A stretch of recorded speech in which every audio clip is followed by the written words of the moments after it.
नमस्कार, आप देख रहे हैं देश की बात। मैं हूं आपके साथ तन्वी। रुक करते हैं खबरों का, लेकिन उससे पहले नजर डालते हैं इस वक्त की हेडलाइंस पर। सुप्रीम कोर्ट के आदेश पर आज नीट पीजी 2025 परीक्षा एक ही शिफ्ट में आयोजित। पहले परीक्षा 15 जून को 2 शिफ्ट में होनी थी। भाजपा ने आज लखनऊ में बुलाई बड़ी बैठक। सीएम योगी सहित प्रदेश अध्यक्ष भूपेंद्र चौधरी बैठक में होंगे शामिल।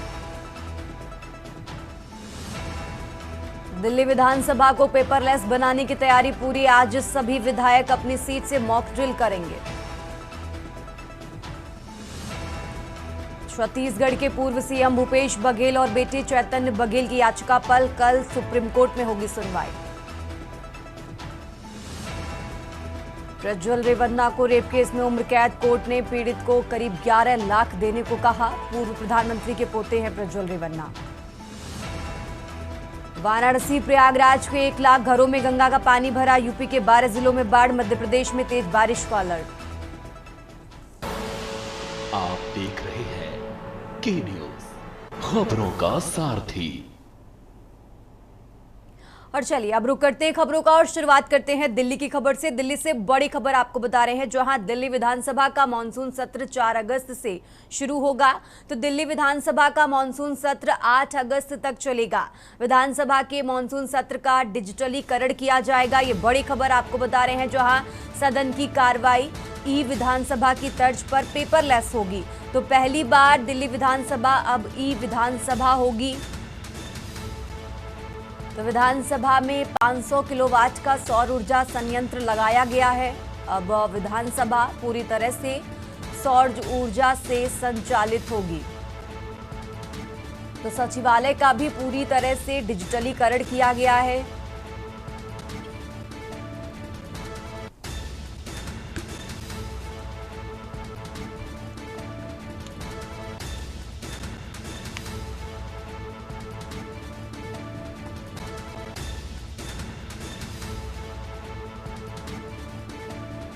तो 4 अगस्त यानी कल से दिल्ली विधानसभा का मानसून सत्र शुरू होगा।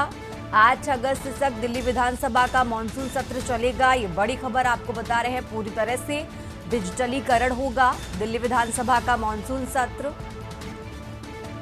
और इसी खबर पर ज्यादा जानकारी के लिए हमारे साथ दिल्ली से विशेष संवाददाता अखिलेश जी हमारे साथ जुड़ चुके हैं। अखिलेश जी, कल से दिल्ली विधानसभा के मानसून सत्र की शुरुआत होने वाली है और खास बात यह है कि सचिवालय का भी पूरी तरह से डिजिटलीकरण किया गया है। पूरा अपडेट क्या है इसको लेकर आपके पास? दिल्ली विधानसभा का मानसून सत्र 4 अगस्त यानी सोमवार से शुरू होगा। दिल्ली विधानसभा के मानसून सत्र को इस बार पेपरलेस और डिजिटलीकरण किया गया है, क्योंकि विधानसभा का आयोजन पूरी तरह से पेपरलेस और सचिवालय को भी पेपरलेस बनाने के लिए दिल्ली सरकार लंबे समय से काम कर रही थी और उस प्रक्रिया को दिल्ली सरकार की तरफ से पूरा कर दिया गया है। दिल्ली की मुख्यमंत्री रेखा गुप्ता की तरफ से कल ऐलान किया गया था कि दिल्ली की विधानसभा इस बार पूरी तरह से डिजिटलीकरण कर दिया गया है और विधानसभा को भी डिजिटल बनाया गया है। इन सभी की कार्रवाई पूरी तरह से अब डिजिटल बेस होंगी, पेपरलेस होंगी और किसी भी सदन की कार्रवाई में अब पेपर का इस्तेमाल नहीं होगा, जिस पर दिल्ली सरकार लंबे समय पर काम कर रही थी। इसके साथ ही साथ दिल्ली की मुख्यमंत्री रेखा गुप्ता की तरफ से ये भी कहा गया कि जो दिल्ली विधानसभा और सचिवालय के लिए भी बिजली की जो खपत होती थी उसको बचाने के लिए केंद्र सरकार से आर्थिक मदद ली गई और 500 मेगावाट का जो प्रोजेक्ट था उसको सौर ऊर्जा का लगाया गया, ताकि अब पूरी विधानसभा में जो ऊर्जा की खपत होगी वो सौर ऊर्जा के माध्यम से पूरी की जाएगी। और इसके साथ ही साथ अन्य डिजिटलीकरण के जो काम थे उसकी भी आर्थिक मदद केंद्र सरकार से लेकर किया गया। तो कहा जा सकता है कि जो दिल्ली की विधानसभा का जो इतिहास है वो पेपरलेस हो जाएगा। पेपर की कार्रवाई को अब पूरी तरह से डिजिटलीकरण कर दिया गया है। जी ठीक है अखिलेश जी, आप हमारे साथ बने रहिए, हम आगे भी आपसे अपडेट लेते रहेंगे। और ये दिल्ली से बड़ी खबर आपको बता रहे हैं, जहां 4 अगस्त यानी कल से दिल्ली विधानसभा के मानसून सत्र की शुरुआत होगी। 8 अगस्त तक ये सत्र चलेगा। तो बड़ी खबर आपको बता रहे हैं, सचिवालय का भी पूरा तरह से डिजिटलीकरण किया गया है।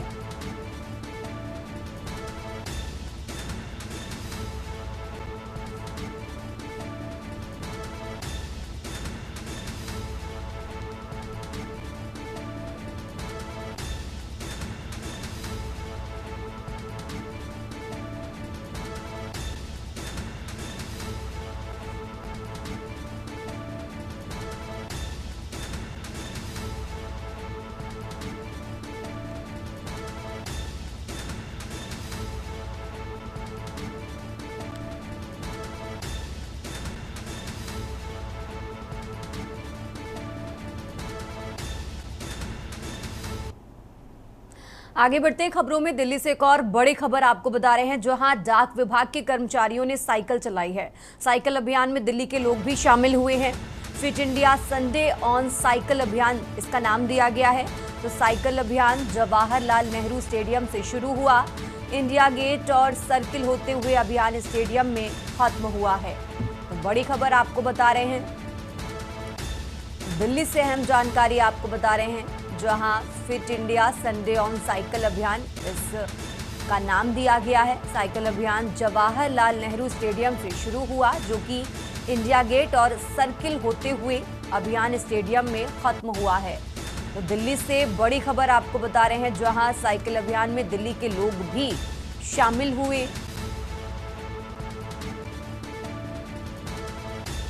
राजधानी दिल्ली से बड़ी खबर आपको बता रहे हैं, डाक विभाग के कर्मचारियों ने साइकिल चलाई और इस अभियान में दिल्ली के लोग भी शामिल हुए हैं। तस्वीरें आपको टीवी स्क्रीन पर दिखा रहे हैं। इंडिया गेट और सर्किल होते हुए ये अभियान स्टेडियम में खत्म हुआ है। जवाहरलाल नेहरू स्टेडियम से इसकी शुरुआत हुई, दिल्ली के लोग भी इसमें शामिल हुए।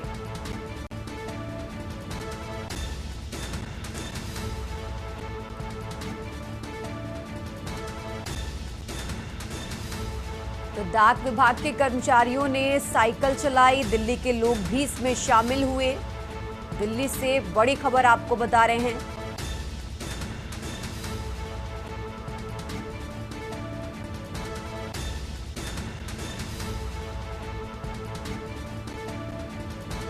और इसी खबर पर ज्यादा जानकारी के लिए हमारे साथ अखिलेश जी जुड़े हुए हैं। अखिलेश जी, आज साइकिल अभियान की शुरुआत हुई, दिल्ली के लोग भी इसमें शामिल हुए हैं। पूरी जानकारी इसको लेकर दर्शकों को बताइए।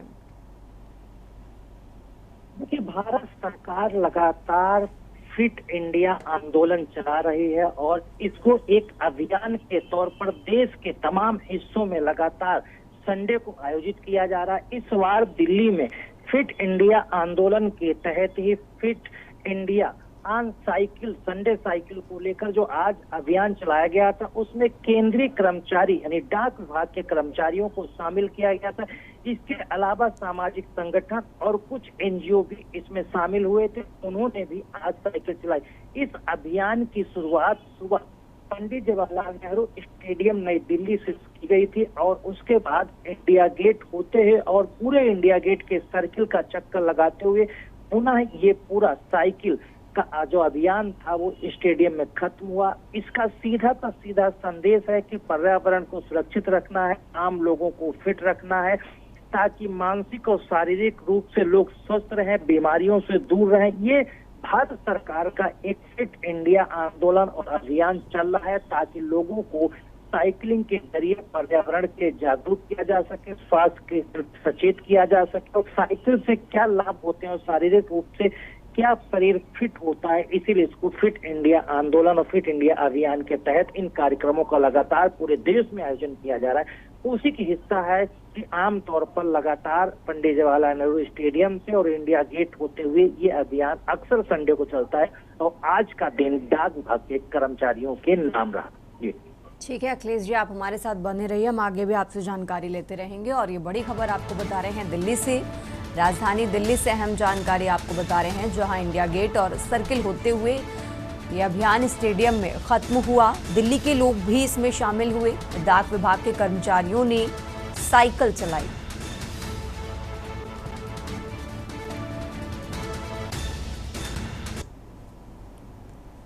आगे बढ़ते हैं खबरों में। दिल्ली से एक और बड़ी खबर आपको बता रहे हैं, देश भर में नीट पीजी परीक्षा 2025 का आयोजन, छात्रों को समय से केंद्र पर पहुंचने के निर्देश दिए गए हैं।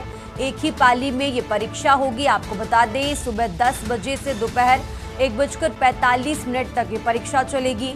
तो एक ही शिफ्ट में ये परीक्षा होगी। बड़ी खबर आपको बता रहे हैं दिल्ली से, राजधानी दिल्ली से अहम जानकारी आपको बता रहे हैं।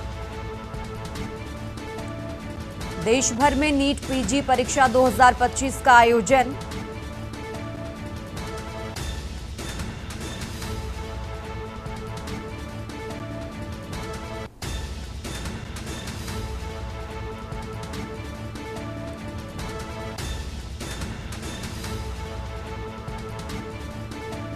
तो तो आज नीट पीजी 2025 की परीक्षा हो रही है।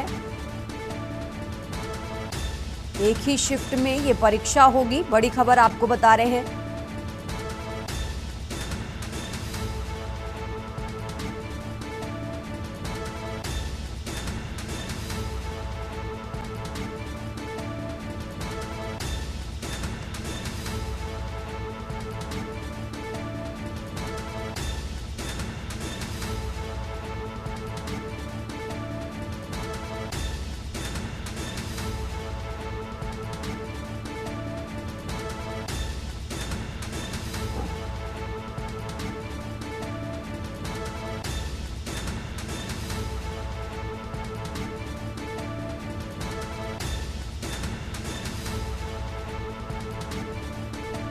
और इसी खबर पर ज्यादा जानकारी के लिए हमारे साथ दिल्ली से विशेष संवाददाता अखिलेश जी जुड़ चुके हैं। अखिलेश जी, आज नीट पीजी परीक्षा 2025 का आयोजन हो रहा है, एक ही शिफ्ट में परीक्षा करवाई जा रही है, पूरी जानकारी इसको लेकर दर्शकों को बताइए। नीट मेडिकल परीक्षा पीजी 2025 का आयोजन हो रहा है। इसका आयोजन national board of examination science कर रहा है और इसके लेकर पूरे देश में परीक्षा केंद्र बनाए गए हैं। खासकर परीक्षार्थियों को ये निर्देश जारी किए गए हैं कि 9 बजे से 12:30 बजे तक पेपर होना है, एक ही शिफ्ट में पेपर होना है और कंप्यूटर बेस्ड टेस्ट होगा। और कंप्यूटर बेस्ड टेस्ट के लिए सभी स्टूडेंट्स को 1 घंटा पहले परीक्षा केंद्र में पहुंचने का निर्देश दिया गया, यानी कहा गया है कि उनको हर हालत में 8:30 बजे परीक्षा केंद्र पर पहुंच जाना है और 12:30 बजे परीक्षा खत्म होगी। उसके बाद उनको 12:45 सेंटर से बाहर निकलने का निर्देश दिया गया। इसको लेकर परीक्षा आयोजन यानी जो नीट की परीक्षा आयोजन हो रही है उसको लेकर सरकार और एजेंसी की तरफ से पूरी तैयारी की गई है, क्योंकि लगातार परीक्षा के जो पेपर्स थे उनका लीक हो रहे थे। उसको लेकर सरकार और नेट जो टेस्टिंग एजेंसी है, नेशनल टेस्टिंग एजेंसी जो परीक्षा का आयोजन करा रही है, उनको लेकर लगातार सवाल उठ रहे थे। इसीलिए नेशनल बोर्ड ऑफ एग्जामिनेशन और नेशनल टेस्टिंग एजेंसी दोनों मिलकर संयुक्त रूप से परीक्षा का आयोजन कर रहे हैं और परीक्षा को पूरी तरह से पारदर्शी और लीक ना हो सके पेपर, इसको लेकर तैयारी की गई। फिलहाल परीक्षा की शुरुआत जब 9:30 बजे से होगी तो फिर देखना होगा कि परीक्षा पूरी तरह से शांतिपूर्ण तरीके से और बिना किसी व्यवधान और पेपर लीक ना हुए निपट जाए। बिल्कुल अखिलेश जी, आप हमारे साथ बने रहिए, हम आगे भी आपसे जानकारी लेते रहेंगे। और ये दिल्ली से बड़ी खबर आपको बता रहे हैं, जहां देश भर में नीट पीजी परीक्षा 2025 का आज आयोजन हो रहा है। छात्रों को समय से सेंटर पर पहुंचने के निर्देश दिए गए हैं। आपको बता दें, एक ही शिफ्ट में ये परीक्षा होगी।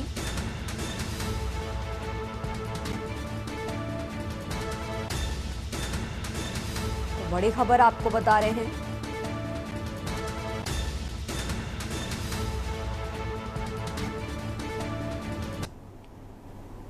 देश की बात में फिलहाल वक्त हो चला एक छोटे से ब्रेक का। आप देख रहे हैं के न्यूज, खबरों का सारथी। ब्रेक से वापस आ चुके हैं, रुक करते हैं खबरों का, बात कर रहे हैं दिल्ली की। दिल्ली से खबर आपको बता रहे हैं, जहां हवाई प्लेटफॉर्मों की उड़ान पर प्रतिबंध लगा है। तो बड़ी खबर आपको बता रहे हैं, जहां दिल्ली पुलिस आयुक्त ने उड़ानों पर बैन लगाया है। Paraglider, para Motors, hang glider पर रोक लगा है। तो बड़ी खबर आपको बता रहे हैं, राजधानी दिल्ली से रिमोट चलित एयरक्राफ्ट, हॉट एयर बैलून पर भी रोक लगाई गई है। छोटे आकार के हवाई प्लेटफॉर्मों पर भी बैन लगा है। तो 2 अगस्त से 16 अगस्त तक ये बैन रहेगा। बड़ी खबर आपको बता रहे हैं, राजधानी दिल्ली से अहम जानकारी आपको बता रहे हैं, जहां 2 अगस्त से ये बैन लगा दिया गया है और अब 16 अगस्त तक ये बैन रहेगा। तो हवाई प्लेटफॉर्मों की उड़ान पर बैन लगाया गया है।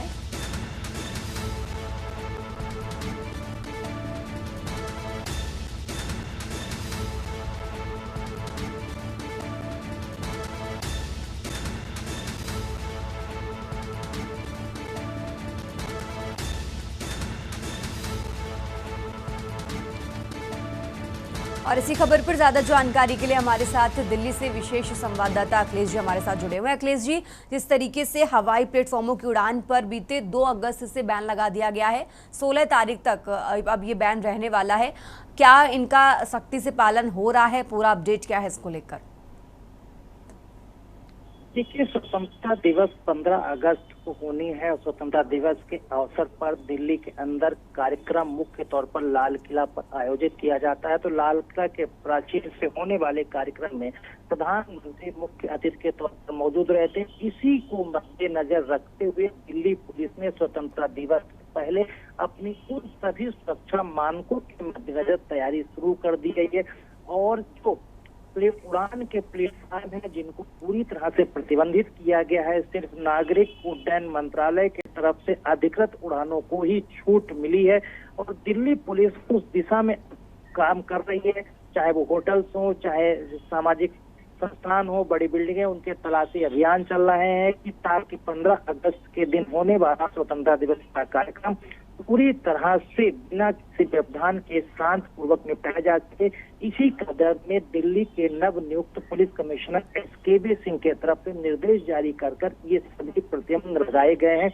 और चाहे किसी तरह का बैलून हो, चाहे रिमोट से संचालित कोई भी एयरक्राफ्ट हो, हर तरह के रिमोट संचालित मशीनों को उड़ान प्रतिबंधित की गई है। सारे एयरक्राफ्ट की गई है। हॉट बैलून जो दिल्ली में लगाए जाते थे उन पर भी प्रतिबंध लगाया गया है। साथ ही स्वतंत्रता दिवस से संबंधित कार्यक्रमों का संचालन पूरी तरह से पूरी दिल्ली में बिना व्यवधान के हो सके। और इसको लेकर जो दिल्ली पुलिस अपना सुरक्षा के मद्देनजर अभियान चला रही है, उसी को लेकर इसका अनुपालन कराने की लगातार दिल्ली पुलिस निगरानी रख रही है। ड्रोन्स उड़ा रही है। उन ड्रोन्स के माध्यम से पूरी दिल्ली को पर नजर बनाए हुए कि कहीं भी इस तरह के कोई एयरक्राफ्ट जो रिमोट से संचालित होते हैं उनको उड़ाया तो नहीं जा रहा है, कहीं हॉट बैलून तो नहीं लगाए जा रहे हैं। इस तरह की तमाम जो गतिविधियां होती हैं उनको दिल्ली पुलिस मॉनिटर कर रही है। और इसके लिए लगातार पूरी दिल्ली के अंदर दिल्ली पुलिस के ड्रोन्स उड़ रहे हैं और पुलिस लगातार इन पर निगरानी रखकर सुरक्षा के लिहाज से जांच पड़ताल, छापेमारी सभी कुछ कर रही है। और ये 16 अगस्त तक लगातार जारी रहेगा। जब 15 अगस्त का कार्यक्रम खत्म हो जाएगा तो 16 तारीख से इन सभी चीजों को दिल्ली पुलिस उस समय के माहौल को ध्यान रखते हुए हटाएगी। ठीक है अखिलेश जी, बहुत बहुत शुक्रिया आपका तमाम जानकारी दर्शकों तक पहुंचाने के लिए। और ये दिल्ली से बड़ी खबर आपको बता रहे हैं, राजधानी दिल्ली से अहम जानकारी आपको बता रहे हैं, जहां हवाई प्लेटफॉर्मों की उड़ान पर बीते 2 अगस्त से बैन लगा दिया गया है। 16 अगस्त तक ये बैन रहेगा।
और अब खबर बागपत से है, जहां जिले में एक चौंकाने वाला मामला सामने आया है, जहां डायल 112 पर ड्रोन की सूचना देने पर एक व्यक्ति को भारी पड़ गया। जानकारी के अनुसार एक ग्रामीण ने पुलिस को क्षेत्र में उड़ रहे संदिग्ध ड्रोन की सूचना दी थी, लेकिन बजाय जांच के पुलिस ने उसे ही गिरफ्तार कर लिया। आरोप है कि चौकी इंचार्ज दीपक कुमार ने उसे रात भर हवालात में बंद रखा और 3rd डिग्री यातना दी। इस घटना से नाराज ग्रामीणों ने एसपी कार्यालय के बाहर जोरदार प्रदर्शन किया है। पीड़ित व्यक्ति ने बड़ा गांव चौकी इंचार्ज पर गंभीर आरोप लगाते हुए कहा कि उसने ईमानदारी से जानकारी दी थी, लेकिन उसके साथ अपराधी जैसा व्यवहार किया गया। ग्रामीणों ने चौकी इंचार्ज के खिलाफ कार्रवाई की मांग की है और चेतावनी दी है कि यदि जल्द न्याय नहीं मिला तो बड़ा आंदोलन किया जाएगा। इस घटना ने पुलिस कार्यशैली पर सवाल खड़े कर दिए हैं और आमजन में डर का माहौल बना दिया है।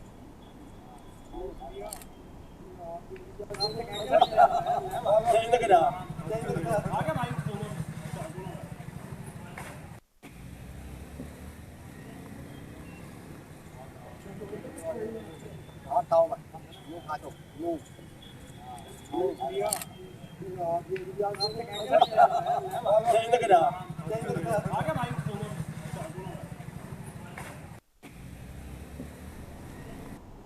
आगे बढ़ते हैं खबरों में। सिद्धार्थनगर जिले के डुमरियागंज में जिलाधिकारी राजा गणपति आर की अध्यक्षता में संपूर्ण समाधान दिवस का आयोजन हुआ। जिलाधिकारी ने एक एक कर सभी फरियादियों की समस्याएं सुनी और संबंधित अधिकारियों को समयबद्ध निस्तारण के निर्देश दिए। जिलाधिकारी ने बताया कि अधिकतर शिकायतें आवास, बिजली, वरासत और जमीन से जुड़ी थी। कुछ मामलों का मौके पर ही निस्तारण किया गया है, जबकि बाकी पर प्रक्रिया चल रही है।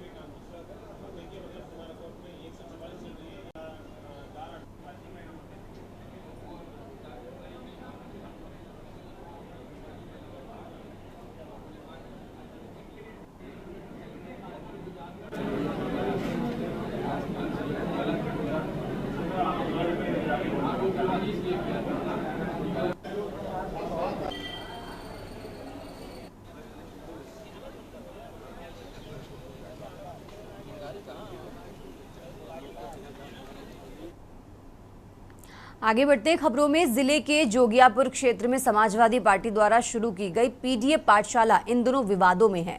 इस पाठशाला के शुभारंभ कार्यक्रम में पढ़ाई की बजाय बच्चों से प्रधानमंत्री नरेंद्र मोदी को सबक सिखाने की शपथ दिलाई गई। इसका वीडियो सोशल मीडिया पर वायरल हो गया, जिसके बाद सवाल उठने लगे कि क्या सपा शिक्षा के नाम पर बच्चों का राजनीतिक इस्तेमाल कर रही है। वीडियो में देखा जा सकता है कि बच्चे जमीन पर बैठे हैं और सपा नेताओं की मौजूदगी में शपथ ले रहे हैं। ये शपथ मोदी सरकार के खिलाफ थी, जिसमें बच्चों को ये दोहराते हुए सुना गया कि मोदी जी को सबक सिखाना है। इस कार्यक्रम में सपा जिला अध्यक्ष राकेश मौर्य समेत कई पदाधिकारी और कार्यकर्ता मौजूद थे। बताया जा रहा है कि सपा द्वारा पीडीए का ये उद्देश्य पाठशाला शुरू की गई, लेकिन इस वीडियो के सामने आने के बाद लोगों में आक्रोश है और विपक्षी दलों ने तीखी प्रतिक्रिया दी है।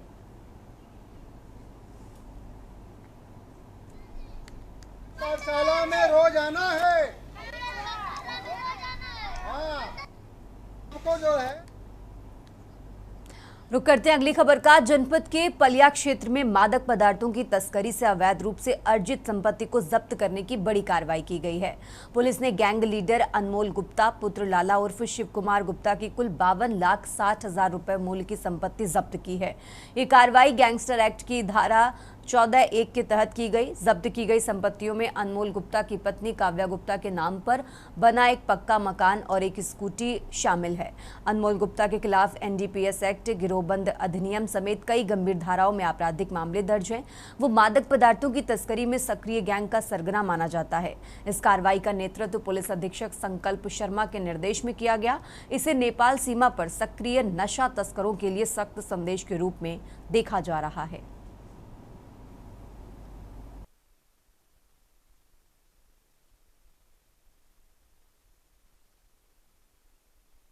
देखिए, आप आज कार्रवाई आप देख रहे हैं। अब मादक पदार्थ की तस्करी व व्यापार में जो लोग संलिप्त हैं उनके विरुद्ध अभियान चला के कार्रवाई की जा रही है। इसी क्रम में माननीय जिलाधिकारी महोदया के आदेश के क्रम में धारा 14(1) गैंगस्टर अधिनियम के अंतर्गत आज अपराधी अनमोल गुप्ता की अवैध मादक पदार्थों की तस्करी व व्यापार से अर्जित संपत्ति से जो अर्जित किया गया उससे एक मकान जिसकी कीमत 51,70,000 रुपये व एक स्कूटी जिसकी कीमत 90,000 रुपये है, उसको कुर्क किया गया है। आज यहाँ पे पुलिस के द्वारा, प्रशासन के द्वारा व एसएसबी फोर्स, हमारे बीच में कमांडेंट साहब भी मौजूद हैं, सभी के साथ जॉइंट ऑपरेशन के तहत इस मकान की कुर्की की गई है। यह मकान जो है यह अपराधी अनमोल गुप्ता के द्वारा मादक पदार्थ ब्राउन शुगर की तस्करी नेपाल में करके व नेपाली नागरिकों को विक्रय करके अर्जित किया गया था। खबरों का सिलसिला लगातार जारी है। फिलहाल यहाँ रुकते हैं एक छोटे से ब्रेक के लिए। आप देख रहे हैं के न्यूज, खबरों का सारथी। ब्रेक से वापस आ चुके हैं। रुक करते हैं खबरों का। और जिले के मोदीनगर थाना क्षेत्र के आबिद मानकीपुर गांव में बच्चा चोरी के शक को लेकर दो पक्षों में जमकर मारपीट हुई। इस पूरे घटनाक्रम का वीडियो सोशल मीडिया पर वायरल हो गया। जानकारी के मुताबिक एक महिला अपने बच्चे के साथ जा रही थी, तभी उसने एक व्यक्ति पर बच्चा अपहरण करने का आरोप लगाया। आरोप जिस व्यक्ति पर लगाया गया वो मानसिक रूप से कमजोर बताया जा रहा है और गांव में अपने रिश्तेदारों के यहां आया हुआ था। आरोप लगते ही गांव में दोनों पक्षों के बीच तनाव इतना बढ़ गया कि देखते ही देखते मारपीट शुरू हो गई। दोनों ही पक्ष मुस्लिम समुदाय से संबंधित है। आपको बता दें, ये घटना बीते दिन की बताई जा रही है। पुलिस फिलहाल पूरे मामले की जांच पड़ताल में जुटी हुई है।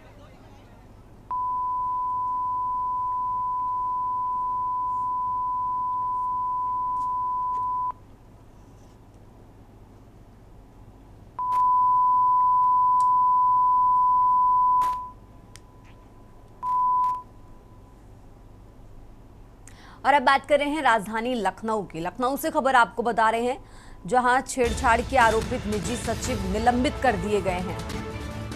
समाज कल्याण मंत्री असीम अरुण का निजी सचिव निलंबित किया गया। शिकायत मिलने पर मंत्री ने आवास से गिरफ्तार किया था। बड़ी खबर आपको बता रहे हैं, निजी सचिव पर कार्रवाई के लिए पत्र भी लिखा गया था।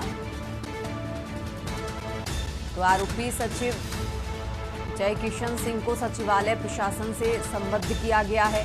संविदा कर्मी महिला ने छेड़छाड़ का आरोप लगाया था। तो छेड़छाड़ के आरोपित निजी सचिव निलंबित किए गए हैं। लखनऊ से खबर आपको बता रहे हैं, समाज कल्याण मंत्री असीम अरुण का निजी सचिव निलंबित किया गया है। छेड़छाड़ के आरोपित निजी सचिव निलंबित किए गए।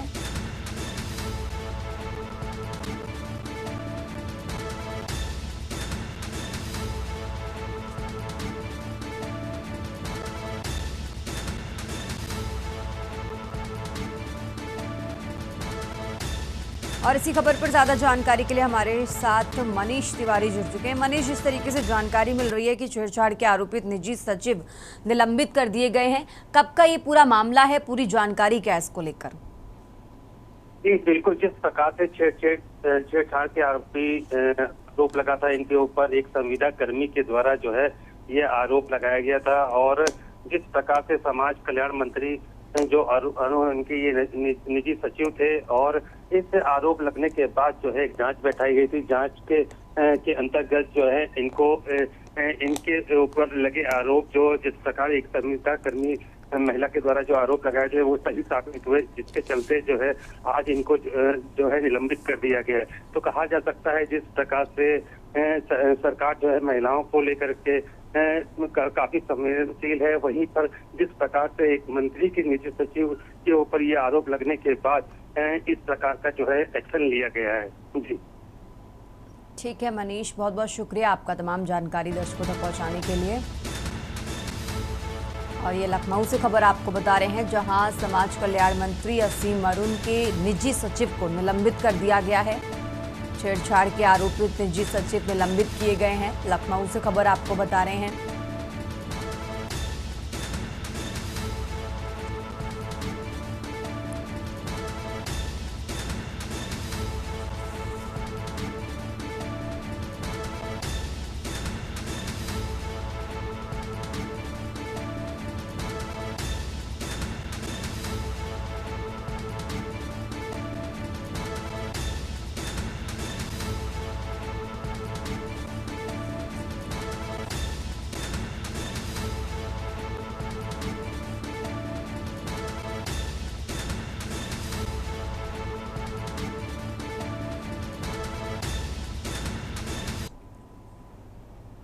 आगे बढ़ते हैं खबरों में। अब बात कर रहे हैं चंदौली की। चंदौली से खबर आपको बता रहे हैं, जहां बाढ़ ने तबाही मचाई है। दर्जनों गांव में घुसा है पानी। चंदौली से खबर आपको बता रहे हैं, जहां बाढ़ के चलते तबाही मची है। गंगा जलस्तर खतरे के निशान से पार हो चुका है और इसी के चलते कई गांव में पानी घुसा है। तटवर्ती इलाकों में लोगों की मुश्किलें बढ़ी हुई हैं। चंदौली से खबर आपको बता रहे हैं, जहां हजारों एकड़ फसल गंगा के पानी में समाहित हो गई है, तो लोग पलायन करने के लिए मजबूर हैं। चंदौली से खबर आपको बता रहे हैं, जहां बाढ़ ने तबाही मचाई है। दर्जनों गांव में बाढ़ का पानी घुसा है और इसी के चलते काफी नुकसान हुआ है। लोग पलायन करने को मजबूर हो गए हैं। तो चंदौली से खबर आपको बता रहे हैं, दर्जनों गांव में बाढ़ का पानी घुसा और इसी के चलते लोगों को काफी दिक्कतों का सामना करना पड़ रहा है। गंगा जल स्तर खतरे के निशान से पार हो चुका है। तटवर्ती इलाकों में लोगों की मुश्किलें जो हैं वो बढ़ी हुई हैं। लोग पलायन करने के लिए मजबूर हो गए हैं।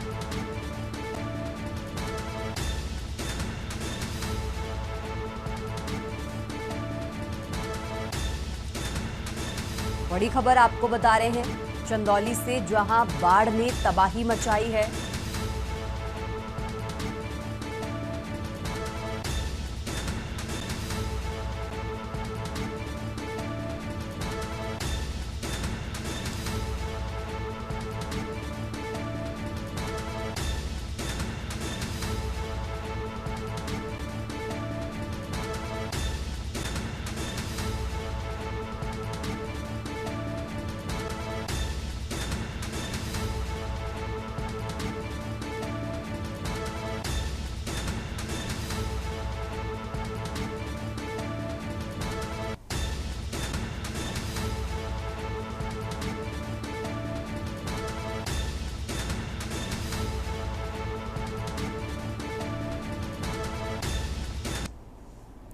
और अब बात कर रहे हैं हापुड़ की, जहां हाईवे पर बाइकर्स का जानलेवा स्टंट देखने को मिला है। खतरनाक स्टंट देख राहगीरों के होश उड़े हैं।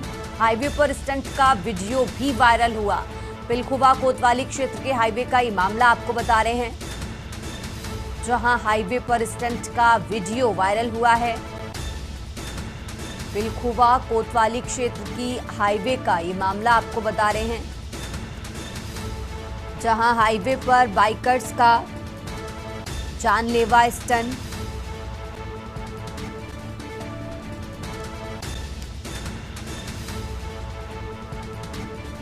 तो हाईवे पर स्टंट का वीडियो वायरल हुआ है। हापुड़ से खबर आपको बता रहे हैं, जहां पिलखुवा कोतवाली क्षेत्र के हाईवे का ये पूरा मामला है।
आगे बढ़ते खबरों में, जनपद सहारनपुर के बेहट कस्बे में स्थित आयरन हैंडीक्राफ्ट के कारखाने में अचानक आग लग गई।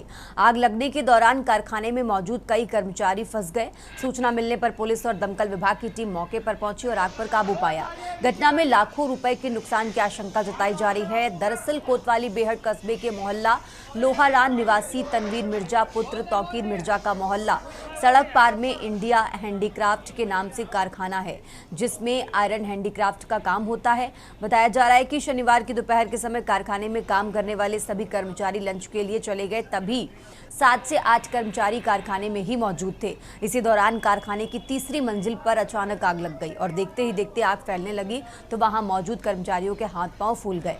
शोर सुनकर आसपास के लोग इकट्ठा हो गए और पुलिस तथा फायर ब्रिगेड की टीम को इसकी सूचना दी। खबर मिलते ही पुलिस उपाधीक्षक बेहट मुनीश चंद्र, कोतवाली बेहट प्रभारी निरीक्षक सूबे सिंह, इंस्पेक्टर संजीव कुमार और दमकल विभाग की टीम मौके पर पहुंची।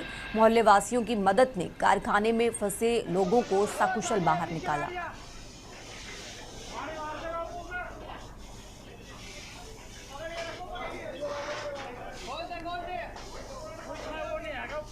हमारे चचेरे भाई कारखाना है एक्सपोर्ट का। किसका है? ये तनवीर अहमद का। क्या घटना हुई है?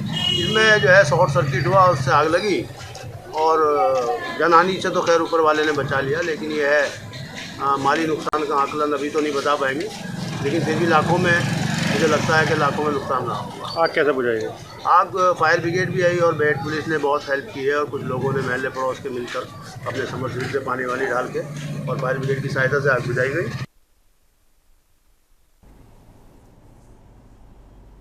आगे बढ़ते हैं खबरों में। खबर जनपद बहराइच के तहसील नानपारा क्षेत्र की है, जहां पर ग्राम पंचायत ककरी निवासी राम मूरत पुत्र कन्हैया ने तहसील संपूर्ण समाधान दिवस में पहुंचकर लिखित शिकायती पत्र प्रार्थना पत्र दिया, जिसमें अपने जीवित होने का प्रमाण पत्र भी संलग्न किया। उत्तर प्रदेश सरकार द्वारा चलाई जा रही जन कल्याण योजनाओं के तहत जो सर्वे करने वाले मौके का सर्वे करते हैं, उनकी ये पीड़ित व्यक्ति ने सर्वे की पोल खोलकर रख दी है, क्योंकि जीवित उस व्यक्ति की अधिकारियों ने मृत्यु घोषित कर दिया और अब उसको पेंशन बंद हो गई है। पीड़ित व्यक्ति को 2023 से पेंशन नहीं मिला, तो पीड़ित ने बहराइच पहुंचकर समाज कल्याण विभाग से जानकारी ली। उसे ये जानकारी मिली कि आप कागज पर मृतक हो गए हैं और इसीलिए आपको पेंशन नहीं मिल रही है। ये सुनने के बाद पीड़ित अधिकारियों के चक्कर काटना शुरू कर दिया और इसके बाद भी कोई कार्रवाई नहीं हुई।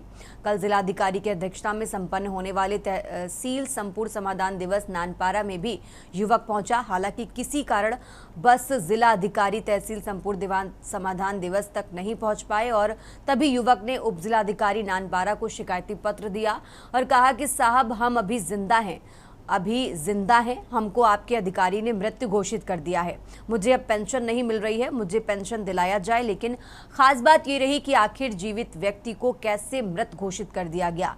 अब एक क्षेत्र में एक चर्चा का विषय बन चुका है और अधिकारियों के मौके का सर्वे की पोल खोलकर इस मामले ने रख दिया है।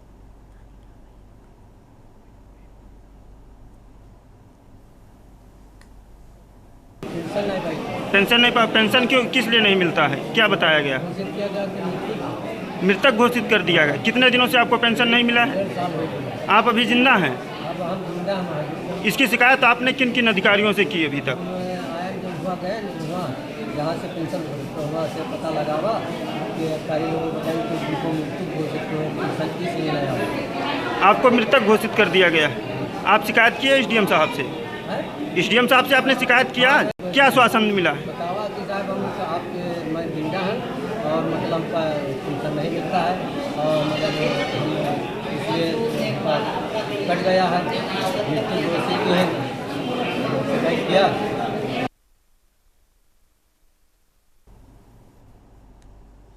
आगे बढ़ते खबरों में। मुख्यमंत्री योगी आदित्यनाथ 4 अगस्त को सहारनपुर के दौरे पर रहेंगे।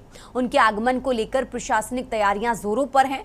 सुरक्षा से लेकर सफाई व्यवस्था तक हर पहलू पर शासन प्रशासन द्वारा युद्ध स्तर पर निरीक्षण किया जा रहा है।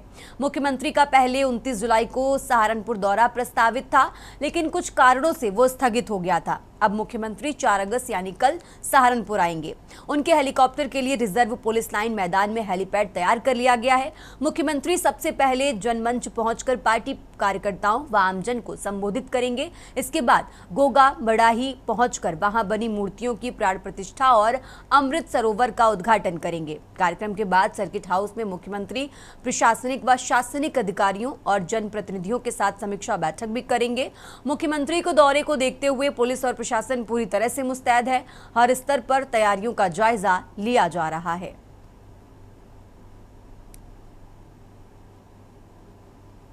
हमारे द्वारा जो है गोगाबाड़ी स्थल का जो है लॉ एंड ऑर्डर की दृष्टि से जो है निरीक्षण किया गया है।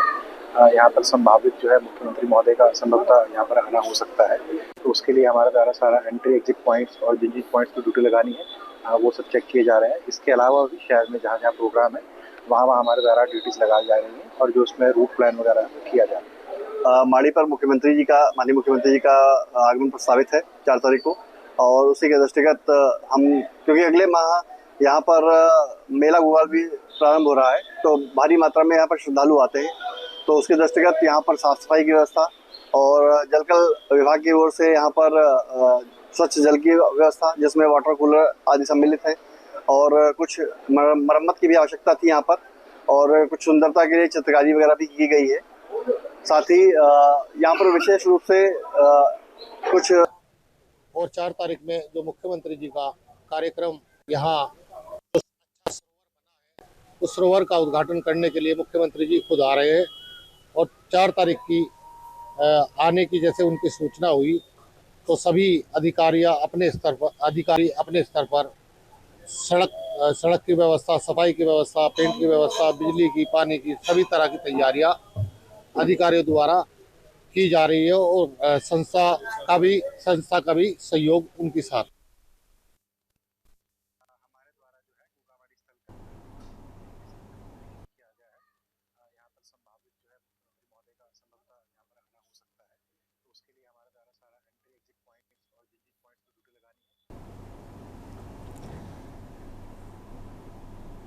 तो खबर आपको सहारनपुर से बता रहे हैं, जहां मुख्यमंत्री योगी आदित्यनाथ 4 अगस्त को सहारनपुर के दौरे पर रहेंगे।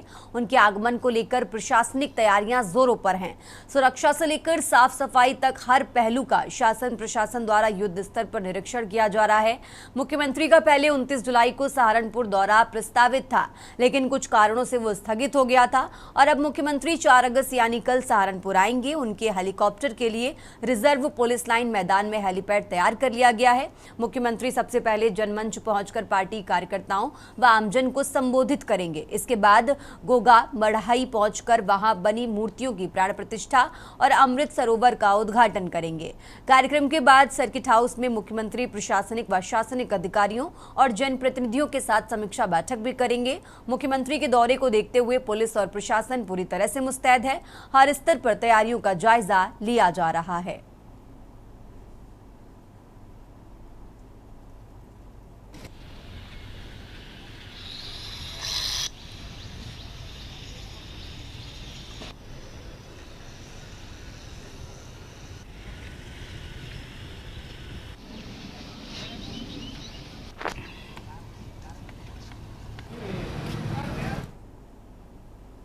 आगे बढ़ते हैं खबरों में। अंबाला कैंट के नागरिक अस्पताल में 1 से 7 तारीख तक ब्रेस्ट फीडिंग डे मनाया जा रहा है, जिसमें महिलाओं को बताया जा रहा है कि 6 महीने तक मां का दूध पिलाना चाहिए, जो अमृत के बराबर है। जो महिलाएं बाहर बैठकर दूध नहीं पिला सकती, उनके लिए स्तनपान कक्ष भी बनाया गया। नागरिक अस्पताल की SMO डॉक्टर रचना बंसल ने महिलाओं को जानकारी देते हुए कहा कि हर मां को अपने बच्चों को अपना दूध जरूर पिलाना चाहिए, इससे बच्चा स्वस्थ रहता है।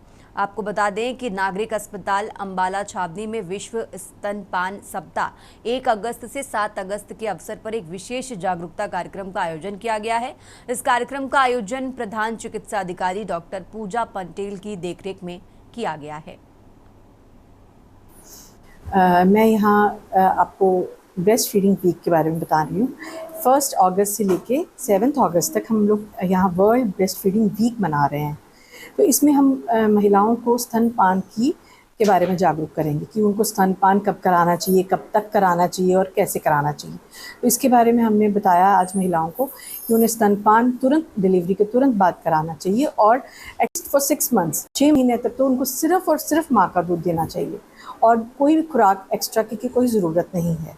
क्योंकि ये लोगों में रहता है कि पानी नहीं पिलाना या शहद देना या कुछ ना कुछ देते रहते हैं, पर वो नहीं देना चाहिए क्योंकि माँ के दूध में सब कुछ होता है। वो एक अमृत तुल्य है, वो सर्वोत्तम आहार है।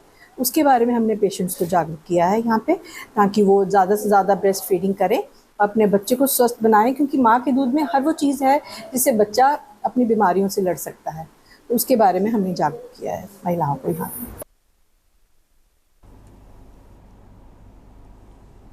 और अब खबर जालौन से है, जहां स्वास्थ्य व्यवस्था एक बार फिर सवाल खड़े कर रही है। जिले के हर प्राइवेट नर्सिंग होम में प्रसव के दौरान महिला और उसके नवजात की मौत हो रही है। ये घटना स्वास्तिक नर्सिंग होम की है, जहां परिजनों ने डॉक्टर पर गंभीर आरोप लगाए हैं। परिजनों का कहना है कि महिला को खून भारी कर, लेकिन नर्सिंग होम की जानकारी ना ही उचित इलाज किया। महिला की हालत बिगड़ने पर उसे मेडिकल कॉलेज उरई रेफर किया गया, लेकिन तब तक बहुत देर हो चुकी थी। वहां पहुंचने के बाद महिला की मौत हो गई और कुछ देर बाद नवजात की भी जान चली गई। इस दुखद घटना के बाद परिजन भड़क उठे और अस्पताल के बाहर जमकर हंगामा किया। परिजनों ने दोषी डॉक्टर के खिलाफ दर्ज करने और नर्सिंग होम को सील करने की मांग की है।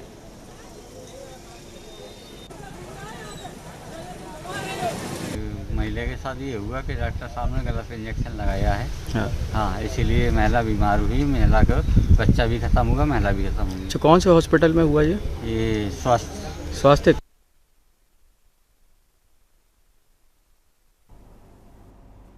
और अब खबर आपको औरैया से बता रहे हैं, जहां औरैया दौरे पर रहेंगे जल शक्ति मंत्री स्वतंत्र देव सिंह। आज आपको बता दें दोपहर करीब 2:10 पर हेलीकॉप्टर से पहुंचेंगे। कंप्रेसर दिबियापुर बाढ़ प्रभावित क्षेत्रों का स्थलीय निरीक्षण करेंगे। मंत्री आपको बता दें राहत सामग्री वितरण कर बाढ़ पीड़ितों से संवाद करेंगे, जिसके बाद शाम करीब 4:30 बजे गेल गांव में समीक्षा बैठक होगी और इस बैठक में भी वो शामिल होंगे। तो अफसरों संग योजनाओं की प्रगति कर इस बैठक में मंथन किया जाएगा। शाम करीब 5:10 पर लखनऊ के लिए प्रस्थान करेंगे। तो औरैया से खबर आपको बता रहे हैं, जहां मंत्री आज बाढ़ प्रभावित क्षेत्रों का स्थलीय निरीक्षण करेंगे। राहत सामग्री वितरण कर बाढ़ पीड़ितों से संवाद करेंगे। तो शाम करीब 4:30 बजे गेलगांव में समीक्षा बैठक होने वाली है और इस बैठक में भी वो शामिल होंगे। अफसरों संग योजनाओं की प्रगति पर मंथन करेंगे। शाम 5:10 पर लखनऊ के लिए प्रस्थान करेंगे। औरैया से खबर आपको बता रहे हैं, आज औरैया के दौरे पर हैं जल शक्ति मंत्री स्वतंत्र देव सिंह। तो औरैया से अहम जानकारी आपको बता रहे हैं, दोपहर 2:10 पर औरैया पहुंच जाएंगे जल शक्ति मंत्री। आपको बता दें बाढ़ प्रभावित क्षेत्रों का स्थलीय निरीक्षण करेंगे। राहत सामग्री वितरण कर बाढ़ पीड़ितों से संवाद भी करेंगे, जिसके बाद शाम करीब 4:30 बजे गेलगांव में समीक्षा बैठक होने वाली है और इस बैठक में भी वो शामिल होंगे। अफसरों के साथ योजनाओं की प्रगति पर मंथन किया जाएगा इस बैठक में। इस बैठक से जुड़ी अहम जानकारी आपको बता रहे हैं, जिसके बाद शाम करीब 5:10 पर लखनऊ के लिए प्रस्थान करेंगे।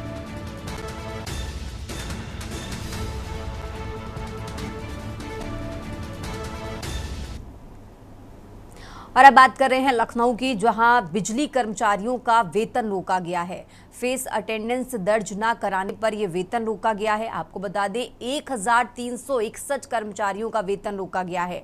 तो मुख्य अभियंता ने यह आदेश जारी किया है। लखनऊ सहित प्रदेश के कई जिले भी इसमें शामिल है। प्रबंधन ने ऐप के जरिए फेस अटेंडेंस ली। जुलाई माह तक के वेतन में रोक शनिवार को जारी कर दी गई है। तो ये बड़ी खबर आपको बता रहे हैं। और आगे बढ़ते खबरों में अब बात कर रहे हैं गाजीपुर की। गाजीपुर से जहां गंगा नदी का जलस्तर खतरे के निशान से ऊपर पहुंच गया है। केंद्रीय जल आयोग की स्थानीय यूनिट के अनुसार गंगा का जलस्तर प्रति घंटे 4 सेंटीमीटर की गति से बढ़ रहा है। आपको बता दें बीते शनिवार दोपहर 12 बजे तक जलस्तर खतरे के निशान से ऊपर पहुंच चुका था और लगातार बाढ़ की स्थिति बनी हुई है। इससे तटवर्ती क्षेत्रों में दहशत का माहौल है। वहीं प्रशासन ने अलर्ट जारी कर दिया है। सावन का अंतिम सोमवार भी इसी समय पड़ने से भीड़ की आशंका को देखते हुए DM Avinash Kumar, SP doctor Iraj Raja सहित तमाम प्रशासनिक अधिकारी ददरी घाट का निरीक्षण करने पहुंचे। कांवड़ियों की सुरक्षा को ध्यान में रखते हुए गंगा घाटों पर बैरिगेटिंग पंप के जरिए स्नान के लिए गंगा जल की व्यवस्था कर दी गई है।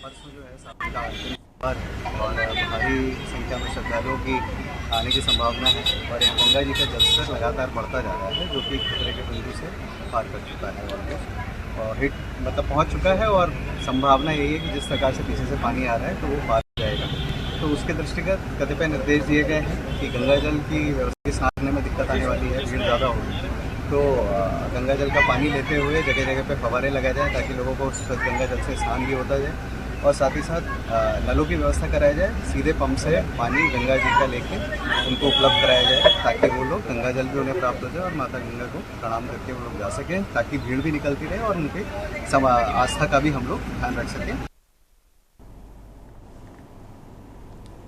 और अब खबर हापुड़ से है, जहां बुजुर्ग की हत्या से हड़कंप मचा है। बंद मकान में बुजुर्ग का शव मिला है। आपको बता दें बुजुर्ग का शव करीब 4 दिन पुराना बताया जा रहा है। तो सीओ सहित पुलिस मौके पर मौजूद है। मामले की जांच पड़ताल में पुलिस जुटी हुई है। नगर कोतवाली की आनंद विहार का ही मामला आपको बता रहे हैं।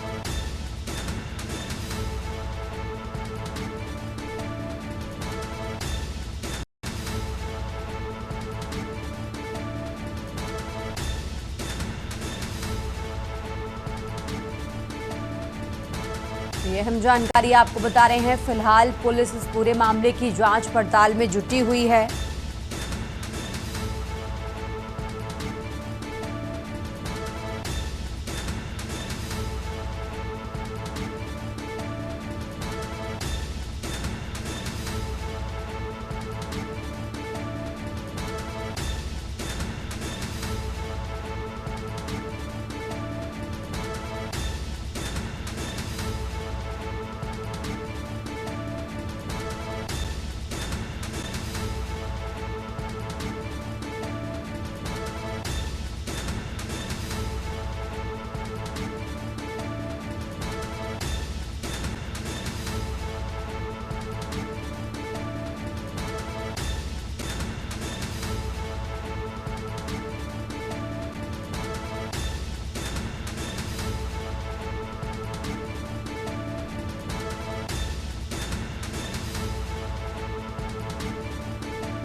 आज 112 पर एक सूचना मिली कि आनंद विहार में एक घर से बदबू आ रही है। मौके पर थाना पुलिस में सब लोग आए और देखा गया कि उसके घर के अंदर एक बॉडी जो कि संभवतः 4 से 5 दिन पुरानी लग रही है, जो कि डिकम्पोज हो गई थी की हालत में देखी गई। एफएसएल की टीम को भी मौके पर बुलाया गया। एफएसएल ने भी अपना घटनास्थल निरीक्षण किया और फोरेंसिक से किया। उसके बाद में बॉडी को पीएम हाउस के लिए भिजवाया जा रहा है। प्राइमा फेसी ऐसा प्रतीत होता है जैसे कि बॉडी 4 से 5 दिन पहले मृत्यु हो गई हो। उसके बाद में बॉडी जो है डिकम्पोज होकर उसका जो बॉडी फ्लूइड है वो बॉडी से बाहर आ रहा है। प्राइमा फेसी प्रतीत होता है कि नेचुरल। और इसका जो नाम है शिनाख्त की गई है, जिसका नाम मुन्ना खां, जो कि तो मूलतः जो है शाहजहाँपुर का रहने वाला है। में फिलहाल इतना ही। आप देखते रहिए के न्यूज़ इंडिया। आप देख रहे हैं के न्यूज़, खबरों का सारथी।